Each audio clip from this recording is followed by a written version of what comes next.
Assalamualaikum warahmatullahi wabarakatuh. Perkenalkan, nama saya Rizky Satria Gunawan dari MPA. Di sini saya akan membuat video tugas susulan untuk Penkar pertama. Di sini di video ini ada mencakup tiga bahasan. Yang pertama itu penjelasan pada materi Menkar pertama, yang kedua itu refleksi antara FGD, yang ketiga itu penyelesaian studi kasus. Di sini saya akan menjelaskan bagian yang pertama, yaitu penjelasan materi Menkar 1. Di materi Menkar 1 ada 4 pilar yang dijelaskan, yaitu kejujuran, kedisiplinan, tanggung jawab, etika, dan integritas. Di sini saya akan menjelaskan keempatnya dari definisi, penjelasan, hingga implementasi. Di pilar pertama ada kejujuran. Kejujuran adalah sikap tulus, lurus, dan tidak berbohong. Ini mencakup berkata dan bertindak sesuai kenyataan, tidak melebihi dan tidak mengurangi, tidak menipu, dan tidak ada manipulasi sama sekali dari informasi yang telah diberikan. Nah, untuk implementasi kejujuran untuk bagi mahasiswa sendiri, yang pertama itu berbicara apa adanya, tidak berbohong, menempati janji, dan bertindak secara transparansi. Untuk contoh konkretnya kepada mahasiswa itu, bila mana kita tidak mengerjakan tugas dari yang diberikan oleh dosen, kita berbilang atau menyampaikan kepada dosen bahwa kita tidak mengerjakan tugas, berkata jujur apa adanya. Bagaimana seperti kalau kita tidak mengerjakan tugas karena telat atau lupa, katakan saja yang sejujurnya bahwa kita lupa dan tidak mengerjakannya. Seperti itu. Nah, lanjut pada pilar kedua ada kedisiplinan. Apa itu kedisiplinan? Kedisiplinan adalah sikap atau sebuah kemampuan untuk mengenalikan diri sendiri atau mematuhi sebuah aturan atau sebuah perintah atau jadwal yang telah ditetapkan. Ini tidak sekadar hanya berpatok pada hukum, sanksi, tapi melainkan komitmen kita sebagai manusia itu sendiri. Nah, untuk implementasinya di sini saya hanya menyebutkan dua, yaitu manajemen waktu, eh, sama ketaatan pada peraturan. Lalu untuk contoh konkretnya sebagai manusia, terutama kita mahasiswa, yaitu seorang pelajar harus selalu datang tepat waktu. Bila mana kita masuk pada pukul 7, kita harus tetap konsisten di pukul 7 itu. Tidak boleh telat, sebab itu konsekuensi. Dan itu juga kedisiplinan kita sebagai seorang mahasiswa bahwa waktu itu penting. Lanjut, pada pilar ketiga ada tanggung jawab. Apa itu tanggung jawab? Definisi tanggung jawab adalah sebuah kesediaan untuk menanggung segala konsekuensi dari tindakan, perbuatan, ataupun keputusan yang telah kita ambil. Ini termasuk melaksanakan kewajiban dengan sebaik-baiknya dan hasil dari perbuatan tersebut, baik positif maupun negatif. Kita harus tetap tanggung jawab, itu artinya tanggung jawab. Untuk implementasi tanggung jawab itu ada menyelesaikan tugas, akuntabilitas, lalu kepedulian. Nah, untuk contoh konkretnya pada mahasiswa itu, bila mana kita terpilih menjadi ketua kelompok, kita harus menyelesaikan semua tugas kelompok bersama rekan-rekan. Namun di sini pasti ketua kelompok memiliki tanggung jawab yang lebih. Artinya dia yang harus bisa menggiring rekan-rekannya, harus bisa mempertanggungjawabkan apa yang telah dia berbuat dan rekan-rekannya. Lalu dia juga harus memiliki kontribusi yang lebih di kelompok tersebut, karena itu adalah tanggung jawab seorang ketua. Seperti itu.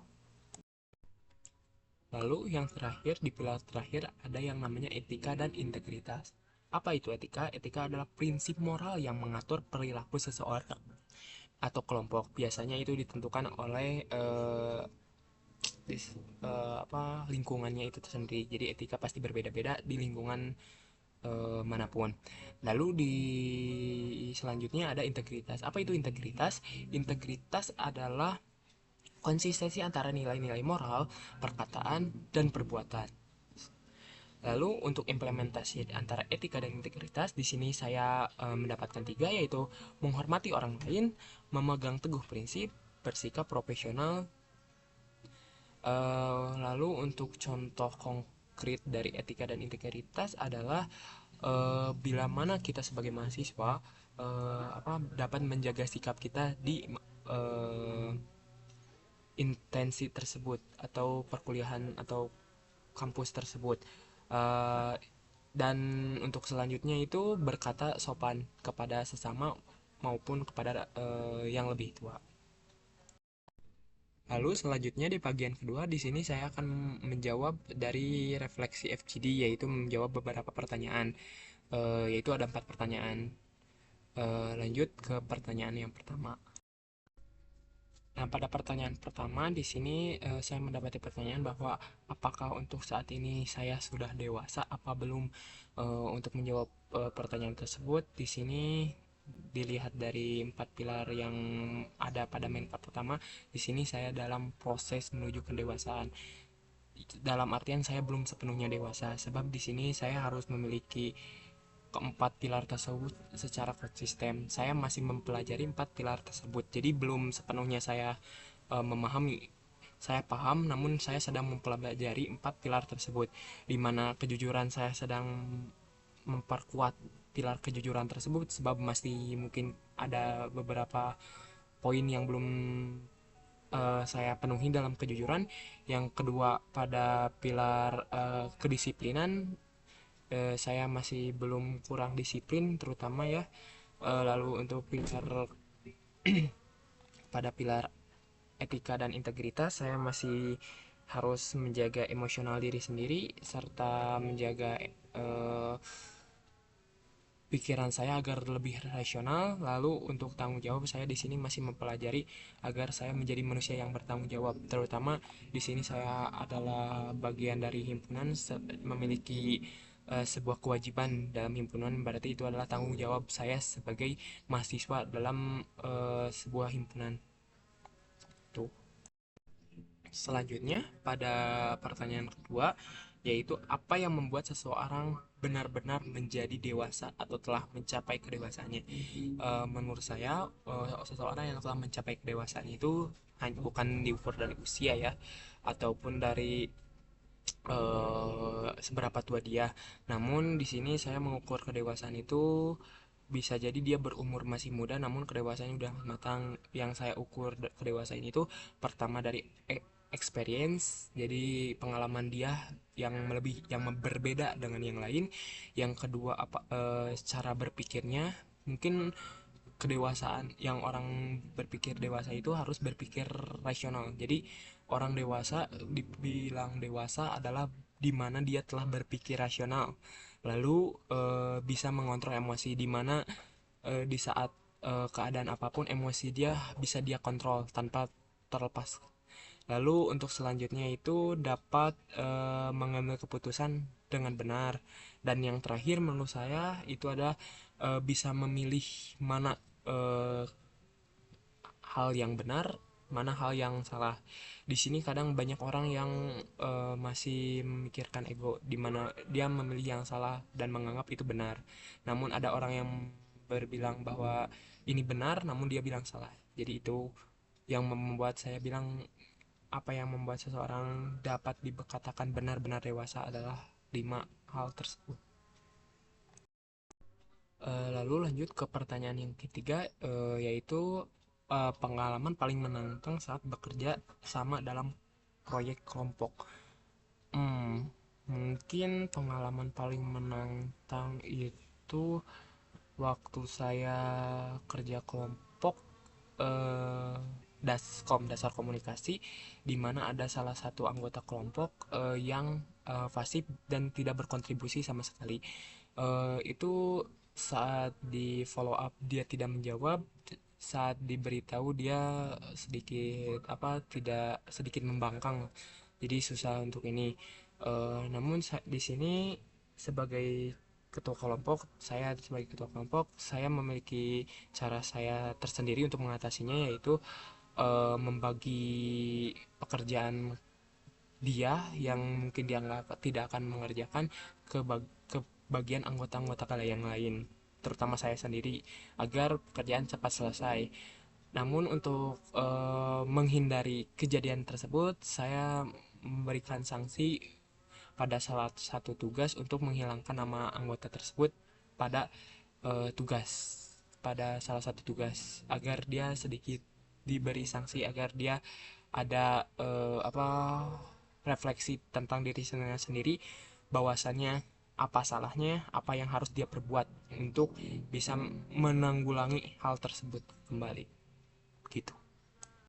Lalu yang terakhir itu adalah apa pelajaran terbesar tentang kedewasaan yang kalian dapatkan selama kuliah, baik dari pengalaman akademik maupun kehidupan sosial di kampus? Oke, untuk pelajaran terbesar ya di pengalaman akademik yang pastinya semua adalah yang kebagian, yaitu adalah manajemen waktu. Jadi awal-awal masuk kuliah itu pasti pelajaran terbesar bagi semua mahasiswa adalah manajemen waktu, di mana bagaimana caranya mereka memanage waktu. Waktu ini untuk kuliah, waktu ini untuk mengerjakan tugas, waktu ini untuk sebuah hiburan, waktu ini untuk istirahat. Kadang untuk mahasiswa-mahasiswa yang baru semester 1 semester 2 ya, itu masih terbilang troublesome, jadi masih rada susah menanggulanginya, sama cara memanajenya masih susah. Lalu untuk di kehidupan sosial, pelajaran terbesar harus memiliki relasi sih.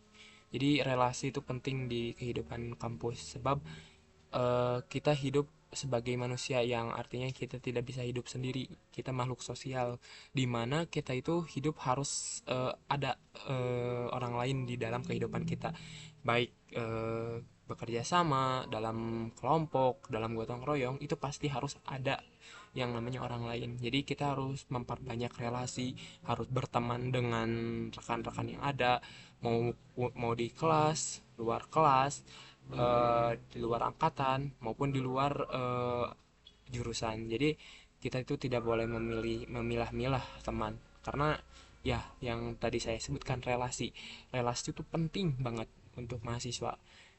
Jadi kalian tuh saling mengenal satu sama lain, dan itu paling penting di kehidupan, dan itu akan terpakai juga di kehidupan sosial dan bermasyarakat. Itu yang penting. Baik, lanjut pada bagian 3, yaitu penyelesaian studi kasus. Di sini ada soal pertama, yaitu implementasi kedewasaan dalam tridharma perguruan tinggi. Untuk yang pertama, prioritas utama bila di dalam kondisi ini, saya pasti akan memprioritaskan tugas kuliah utama, sebab kan ini adalah proyek atau tugas besar yang mungkin tidak bisa saya tinggalkan, sebab ini hal paling penting di akademik. Namun saya juga tidak akan meninggalkan organisasi, sebuah organisasi penting untuk di kehidupan saya apabila saya hidup di masyarakat. Itu juga penting juga untuk memprioritaskan akademik. Kenapa? Karena itu pasti tugas akademik, nilai yang paling utama, uh, pengaruhnya sangat signifikan pada akademik saya terutama. Namun untuk organisasi juga tak kalah penting daripada akademik. Namun masih bisa dinegosiasi, terutama bila deadline-nya dekat dengan rekan-rekan. Jadi masih bisa ada negosiasi dengan rekan-rekan, jadi masih bisa ada kerjasama. Jadi tidak hanya saya, kalau tugas besar memungkinkan hanya diri saya sendiri. Dan untuk yang kedua itu cara bertanggung jawab untuk mengorbankan keduanya. Pasti saya tidak akan mengorbankan salah satu, tidak akan mengorbankan keduanya. Saya pasti memilih keduanya. Kenapa? Itu hal penting yang mungkin udah benar-benar tanggung jawab saya sendiri, sebab itu emang konsekuensi saya. Saya kuliah di sini pasti akademik, itu adalah tanggung jawab saya. Saya masuk organisasi, itu adalah konsekuensi saya masuk, dan tanggung jawabnya saya juga. Untuk bertanggung jawab keduanya, mungkin saya memiliki dua hal. Yang pertama itu komunikasi terbuka dengan anggota-anggota yang lain. Jadi tidak ada miskomunikasi, jadi deadline mungkin tidak akan, walaupun deadline-nya mepet, kita masih bisa mencapai target. Yang kedua itu berbagi tugas dan kerjasama. Jadi saya pasti mengusulkan rekan-rekan saya juga untuk membagi tugas. bagian satu ini adalah dia, bagian dua ini bagian dia, dan bagian ini misalnya bagian saya. Jadi semua masing-masing anggota memiliki job desk-nya masing-masing. Jadi tidak diberatkan pada satu orang dan tidak dititik beratkan kepada orang lain juga. Begitu. Lalu untuk selanjutnya itu ada soal teka-teki logika, itu kasus penggelapan. Jadi pertama di situasi dilaporkan bahwa terjadi penggelapan uang di sebuah perusahaan. Dari hasil penyelidikan yang dilakukan detektif dan kepolisian, diambil kesimpulan bahwa penggelapan tersebut dilakukan oleh seorang yang sering melakukan kontak dengan kucing Siam. Hanya ada 5 orang pejabat di perusahaan tersebut yang memiliki akses keuangan perusahaan tersebut. Masing-masing dari pejabat tersebut memiliki kamar atau ruang kerja, memiliki kegemaran minum minuman jenis tertentu, menghisap permen tertentu, dan memiliki peliharaan hewan yang berbeda. Yang harus dipercayakan siapa yang memiliki kucing Siam dan berikan alasan logisnya. Di sini ada juga data penyelidikannya. Hmm, Bapak Kimpul bekerja di ruangan pertama, yang kedua orang bekerja di ruang tengah gambar minum susu, yang ketiga Bapak Kimpul bekerja di sebelah ruang biru, 4 ruang hijau berletak di tepat di sebelah kiri ruangan berwarna gading. 5 pejabat yang bekerja di ruangan hijau gemar minum kopi. Bapak Pailul bekerja di ruang merah, penghisap permen kaki di ruangan berwarna kuning. Orang penghisap permen kaki bekerja di sebelah ruangan pemilik kuda. Bapak Putiem bekerja di sebelah ruangan peminum kopi. 10 Bapak Putiem pemelihara ayam. Pak Wagimil gemar minum teh. Bapak Suroso gemar penghisap permen min. Ke-13 penghisap permen jahe gemar minum sirup. Penghisap permen coklat memiliki burung parkit. Lalu yang terakhir, orang yang menghisap permen jeli bekerja di sebelah ruangan seorang yang memiliki anjing herder. Pertanyaannya, siapa yang memelihara kucing Siam? Berikan proses pembicaraan dan alasan logis langkah demi langkah. Oke, saya akan mencoba memecahkan masalah ini. Baik, saya mencoba memecahkan dan saya masukkan ke dalam Word. Ya, saya coba tadi tuliskan dan coba pecahkan sebisa saya. Oke, untuk memecahkan teka-teki ini kita gunain tabel lah biar mudah. Dari kayak nama pejabat, nama dari ruangan, warna, minuman, permen, hingga hewan yang dari tadi dilihat dari teka-teki hingga clue yang diberikan. Kita lihat yang saya coba ini. Yang pertama itu proses pemecahan dan alasan logisnya. Pertama, berdasarkan petunjuk pertama ke 6, 10, dan 11, kita bisa lihat Bapak Kimpul ada di ruangan pertama. Bapak Pailul berada di ruangan merah, dan Bapak Putih memelihara ayam, berarti di hewan ayam. Wakimil gemar minum teh, dan Bapak Suroso gemar menghisap permen min. Lalu untuk selanjutnya kita lihat di petunjuk 3 dan 5 juga ini berhubungan, yaitu Kimpul yaitu ada di ruangan pertama, itu ada di sebelah ruang biru, dan orang yang di ruang hijau gemar meminum kopi. Jadi di petunjuk ketiga dan 5 itu menghubungkan antara ruang yang memiliki warna, yaitu ruangan biru dan ruangan hijau. Lalu lanjut di petunjuk keempat. Di sini kelihatan ruangan hijau di sebelah kiri ruangan gading. Jadi berarti tata letak ruangannya adalah hijau langsung gading. Kita lanjut ke petunjuk 9 dan 5. Bapak Petiem di sebelah ruangan peminum kopi. Jadi peminum kopi dilihat di sini ada di ruangan hijau, karena orang yang ruang hijau itu gemar minum kopi, berarti Petiem ada di ruangan hijau. Barat, jadi letak ruangannya itu Petiem lalu hijau, berarti Petiem hijau gading. Oke. Jadi untuk digabungkan, jadi Petiem di sebelah hijau dan hijau di sebelah kiri gading. Lalu juga untuk Kimpul berada di sebelah biru, ruangan biru, dan Pailul berada di ruangan merah. Jadi ada 5 ruangan ya, berarti yang pertama itu ruangan tengah, merah, biru, hijau, lalu gading. Nah, Tadi kan Putiem ada di sebelah ruangan hijau dan hijau berada di samping Gading. Maka urutannya adalah Putiem, hijau, Gading. Putiem di sini, hijau di sini, Gading di sini. Jadi ruangan biru itu sebelah ruangan Kimpul, yaitu ruangan pertama itu biru. Dan ruangan tengah itu Gemar minum susu. Oke. Untuk lanjut ke tata letak ruangan ini biar berurutan. Jadi diasumsikan ruangan itu urutannya 1, 2, 3, 4, 5. Kimpul di ruangan pertama, berarti yang satu di sebelah ruangan biru, jadi ruangan kedua itu biru. Lalu untuk selanjutnya itu ruangan tengah, berarti ruangan ketiga Gemar minum susu. Dan urutan ruangannya kan berarti pertama Kimpul, biru, tengah yang minum susu kan. Langsung lanjutnya adalah Putiem, hijau, Gading. Itu urutannya sesuai urutan. Kita urutkan satu-satu biar cocok ya. Berarti yang pertama itu 1 Kimpul, 2 biru, 3 tengah, 4 hijau, lalu yang terakhir Gading.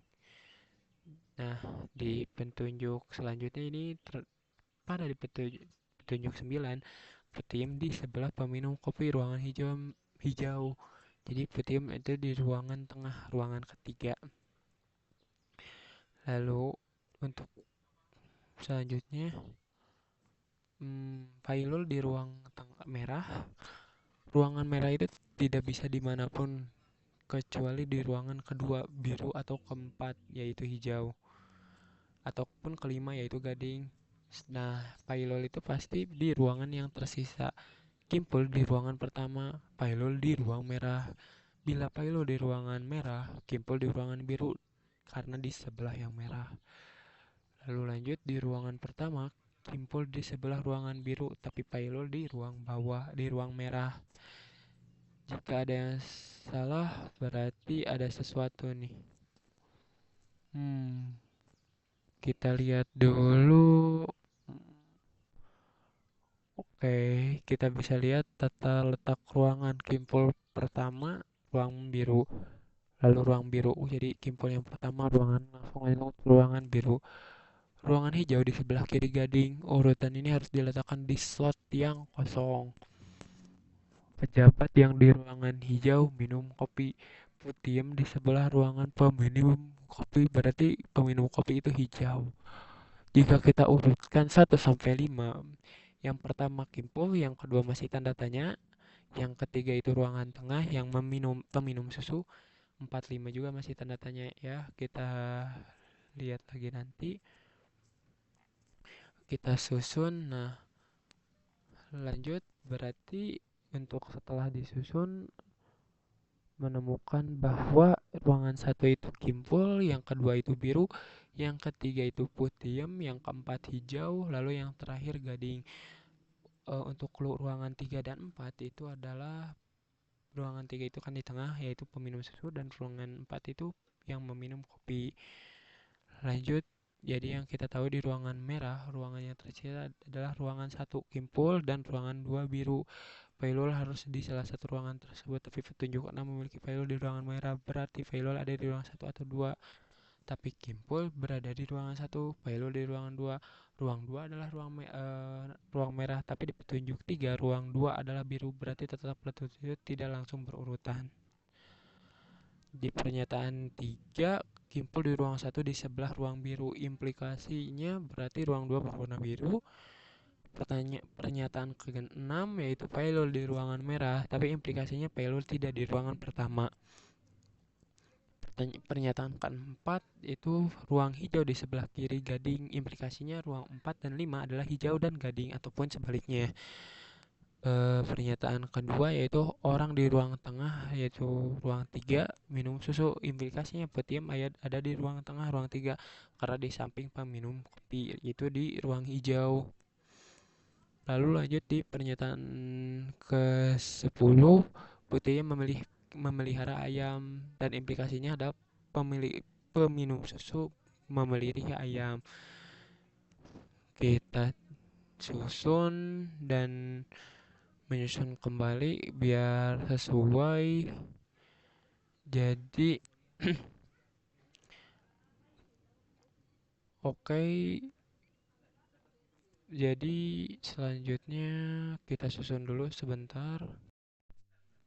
Nah, setelah diurutkan di sini yaitu ruang satu adalah Kimpul yang mengisinya di sebelah ruang biru yaitu ruang 2, di ruang 2 itu biru, di sebelah ruang kuning ruang 3 yang pemiliknya ada pemilik kuda. Untuk ruang 3 itu kuning yang milik Putiem, peminum susu, penghisap permen kaki dan memiliki ayam. Yang ruang 4 yaitu hijau, peminum kopi yang di sebelah Gading, ruang 5 dan ruang 5 itu yaitu Gading. Nah, di sini kan dilihat yang minum teh itu adalah Wagimil, berarti Wagimil itu ada di ruang 2. Suroso menghisap permen min, berarti Suroso di ruang 4. Tinggal Pailul, Pailul di ruang merah. Ruang merah adalah sisa. Kita yang kita tahu di sini ada 5 peliharaan yaitu ayam, kuda, burung parkit, anjing herder, kucing siam dan yang jadi patokannya adalah kucing siam. Di sini Putiem adalah yang punya ayam, sedangkan Pailul yang punya burung parkit karena penghisap permen coklat dan Pailul juga penghisap permen coklat. Suroso menghisap permen min, Wagimil meminum teh, Kimpul minum sirup dan menghisap permen jahe, berarti dia yang punya kuda. Suroso menghisap permen min, berarti Suroso di ruang hijau. Pailul menghisap permen coklat, memelihara burung parkit. Pailul di ruang 2 merah. Wagimil minum teh, penghisap permen jelly di sebelah ruang anjing herder. Sisanya adalah kucing siam dan anjing herder. Anjing herder memiliki milik orang yang di ruang 5 Gading. Ruang 5 itu adalah Suroso. Berarti sisanya adalah kucing siam. Yang menjadi jawabannya adalah Wagimil. Wagimil adalah yang memiliki kucing siam yang memiliki kontak dengan kucing siam.